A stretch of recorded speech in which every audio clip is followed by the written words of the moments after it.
guys, HauntedMay13 here, back with another prediction video, this time for UFC Fight Night, Dolidze versus Hernandez. This fight card, pretty decent. We're going to start with the first fight on the card, Hernandez versus Christian Leroy Duncan.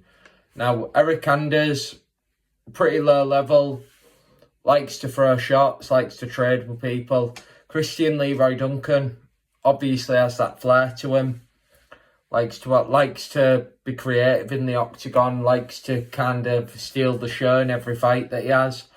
Hernandez is just a brawler, man. I think Leroy Duncan's just going to piece him up, land some better shots, probably end up getting him in the corner and just laying him out with shots, landing body kicks, landing shots to the body, making him wear and tear.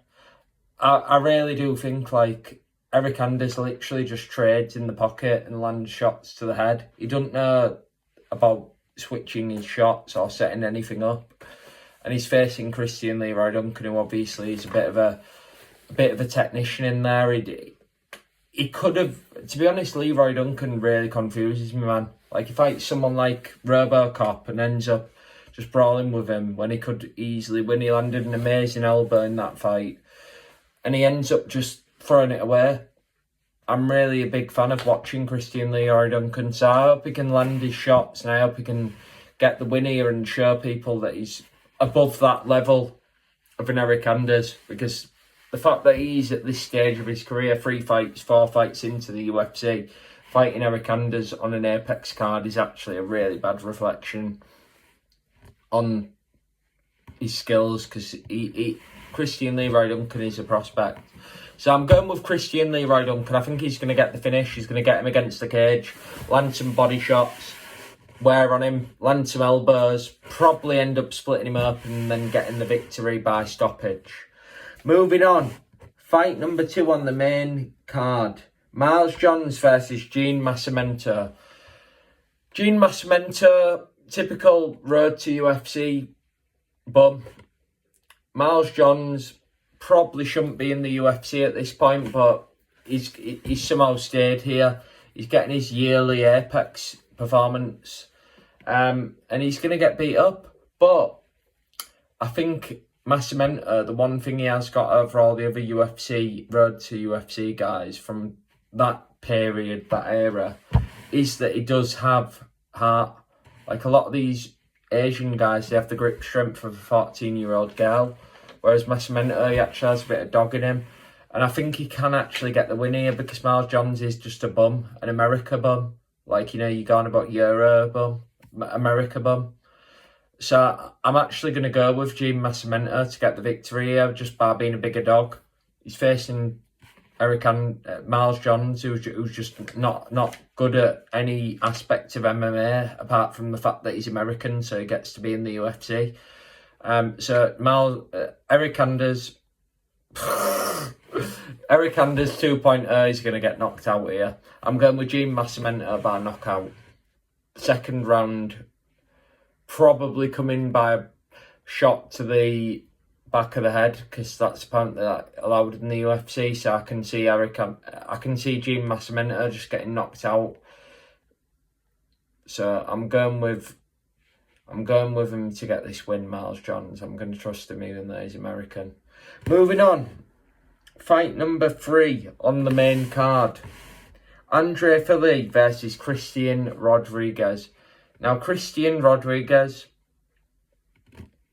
literally got beat by Julian Erosa, so that's never a good sign, because Julian Erosa literally at this point was a journeyman.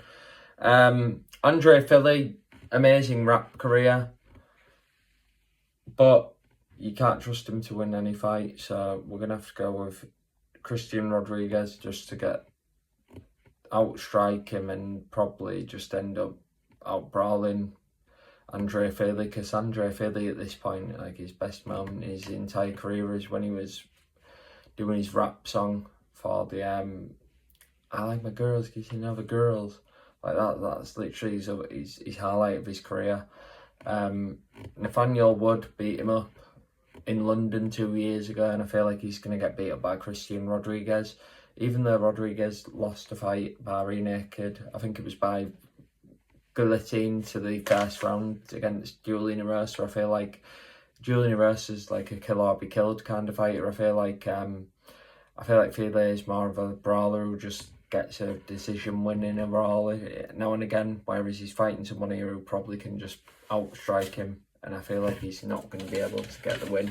So I'm going with Andre Fili to get beaten by decision, probably 30-27, because I just don't think he's got the dog to last. Moving on, fight number 4 on the main card. Steve Ercik versus Odi Osbourne. Now this fight I feel like is really stupid. Steve Ercik's just fought for a title. I feel like he's probably only getting this fight because of the fact that he's just had a really hard run at the moment, and they're thinking, oh, we'll give him an easy layup. Odi Osbourne, he's literally the Michael Chandler of the flyweight division.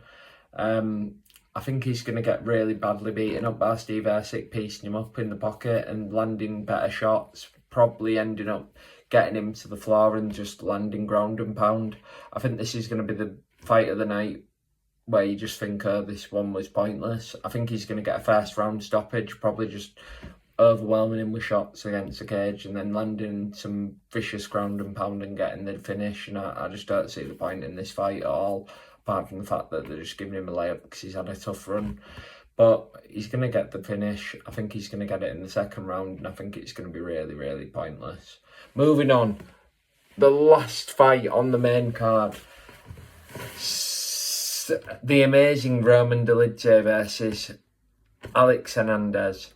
Now this fight, main event of the evening on a fight night card. Unbelievable, this evening thing. I think Alex Hernandez probably has the better striking, but I just honestly feel like the fact that Dolidze just hasn't fought in a while is going to really benefit him in this fight, because he can land some of his really good pocket shots. He can land some shots in the clinch. He can really use his strength in this fight, because I feel like Hernandez is more of a, he kind of like when he cut up, I believe in his last fight, Dolidze, he cut up Kopylov, and that was a really good performance. But I feel like when he's fighting someone who's really good at like landing those slick shots in the pocket, he's not got the skills to do that. So I feel like Hernandez just isn't going to be able to be equipped enough to beat Dolidze in a fight where it just comes down to pure grappling and fight IQ. I just feel like he's not as good as Dolidze.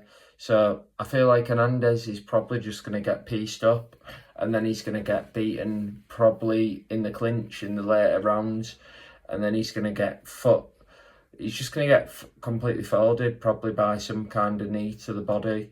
And then he's going to get really worried, because he's going to think, shit, I'm fighting someone here who I can't take his neck and just put him out like this, because he's got too much fight savvy.